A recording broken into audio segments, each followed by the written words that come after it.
My name is Kenneth Langa. I'm the Cyrus Sturgis Professor of Medicine at the University of Michigan in Ann Arbor, VA. And I'm going to talk about a paper that we've done on trends in dementia prevalence in the United States. In our study, we were trying to better understand whether the prevalence of dementia in the United States among people who are 65 and older changed from about 2000 through 2012. And we wanted to do this because dementia is an extremely important chronic condition among older adults, both in terms of the burden it places on families, as well as the economic burden that it places on social programs. And in addition, there are a number of studies from around the world that have suggested that dementia prevalence, or the risk of dementia, has declined in some high-income countries over the last 25 years. We studied about 10,000 people who were 65 and older in the United States in 2000, and then another sample of about 10,000 people in 2012. And we used data from the Health and Retirement Study, which is a large-scale, ongoing, nationally representative study funded by the National Institute on Aging that follows older adults in the United States.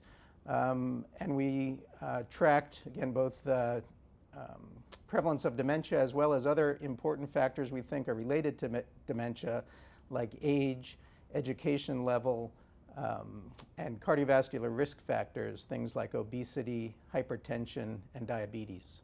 Well, we found that the prevalence of dementia has declined, we think, between 2000 and 2012, so this is good news.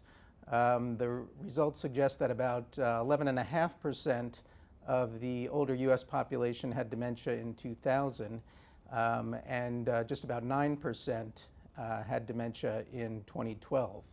And we think that this decline was likely due to two main factors. One, an increase in the average education level of the older population. So older adults in 2000 had on average about 12 years of education, and that increased by a full year of education for the cohort in 2012. They had about 13 years of average education level. And education seems important for preventing dementia by building what's often termed cognitive reserve, or the ability to age and maintain your cognitive function. We also think there was some improvement in the treatment of cardiovascular risk factors, especially hypertension, diabetes, and lipids during this time period. And again, we think that that may be one of the other factors that could be contributing to this decline in dementia prevalence. Our study had a couple of limitations. One is that the measures that we used to define dementia were based on a relatively brief set of cognitive tests, not a full clinical assessment, although other work that we've done with the Health and Retirement Study suggests that the methods we use do a relatively good job of identifying those who are at high risk for dementia. So our conclusion was that the prevalence of dementia in the United States among older adults declined significantly between 2000 and 2012. This is in line with actually a prior study that we did with the HRS looking at earlier time period from 1990 through 2000. So we think, again, this is optimistic trends over the last 25 years or so in the United States with improving brain health. We're now collecting more detailed data on cognitive function and daily function in this large health and retirement study sample, thanks to some additional grants from the National Institute on Aging, which is increasing their investment in Alzheimer's research. So we're going to be using these new measures, these new detailed measures, to try to do even a better job of understanding who has dementia and what are its trends, or what's the trend in dementia in the United States.